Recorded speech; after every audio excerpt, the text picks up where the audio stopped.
ভালো নেই রাজবাড়ীতে বৈষম্য বিরোধী ছাত্র আন্দোলনে আহত শিক্ষার্থীরা। 53 জন আহতের মধ্যে 2 জন আলী আহসান ও রাজীব খান এখনো সুস্থ হতে পারেনি। তাদের দরকার উন্নত চিকিৎসা ও সহযোগিতা। জেলা প্রশাসক অবশ্য জানান, তালিকাভুক্তদের নিয়ম অনুযায়ী সব ধরনের সহযোগিতা করা হবে। মেহেদী হাসানের তথ্যছবিতে প্রতিবেদন। রাজবাড়ী জেলার পাংশা উপজেলার নারায়ণপুর এলাকার বাসিন্দা আলী আহসান গত বছরের 18 জুলাই ঢাকার উত্তরার রাজলক্ষ্মী ফ্লাইওভার এলাকায় বৈষম্য বিরোধী ছাত্র আন্দোলনে যোগ দেন। এই সময় প্রথমে টিয়ার শেল এবং পরে পুলিশের শটগানের 18টি গুলি লাগে তার শরীরে। পরে ছাত্রদের সহযোগিতায় হাসপাতালে নেওয়া হলে সেখান থেকে 4টি গুলি বের করার পর বাসায় ফেরেন তিনি। 5 দিন পর রাতে পুলিশ বাসায় তল্লাশি চালালে পালিয়ে মানিকগঞ্জের একটি হাসপাতালে চিকিৎসা নেন। এখনও তার শরীরে রয়েছে 14টি গুলি।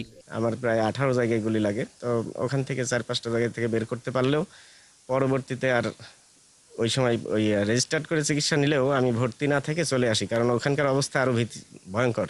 একই উপজেলার মৌরাট ইউনিয়নের বাসিন্দা রাজীব খান 4 আগস্ট ফরিদপুরে পুলিশের ছোড়া গুলিতে আহত হয়ে প্রথমে ফরিদপুর মেডিকেলে ভর্তি হন।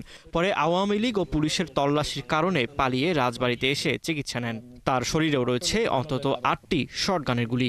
এই মুহূর্তে আমার শরীরে 8টি গুলি আছে এবং গুলিগুলো যেগুলো আছে ম্যাক্সিমাম ডিপ মাসলে আছে, আর হচ্ছে হাতের কবজির জয়েন্ট আছে। এটা আমার এখনো মাঝে মধ্যে পেইন হয় খুব। এলাকার লোকজন জানান, আহতরা এখনো পুরোপুরি সুস্থ নন। আমরা সরকারের কাছে দাবি, সে যদি ভালো একটা কর্মস্থল পাই, সে যদি ভালো সুচিকিৎসা পাই। সাধারণ জনগণ হিসাবে চাই যে তাদের ভালো চিকিৎসা হবে এবং যারা ছাত্র আন্দোলনে ভূমিকা রেখেছে তাদের যাতে ভালো একটা কর্মস্থল হয়। তাদের মাধ্যম দিয়ে আজকের এই স্বাধীন বাংলাদেশ তাদের যেন সুন্দরভাবে, মানে সব জায়গায় যেরকম করে এই জায়গাটা যেন বৈষম্যটা না হয়।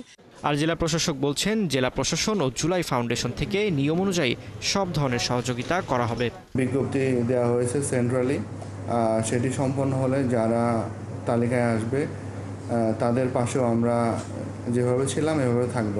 রাজবাড়ীতে বৈষম্য বিরোধী ছাত্র আন্দোলনে 3 জন নিহত ও 53 জন আহতের তালিকা করা হয়েছে। ফারদিন নীরব, 71।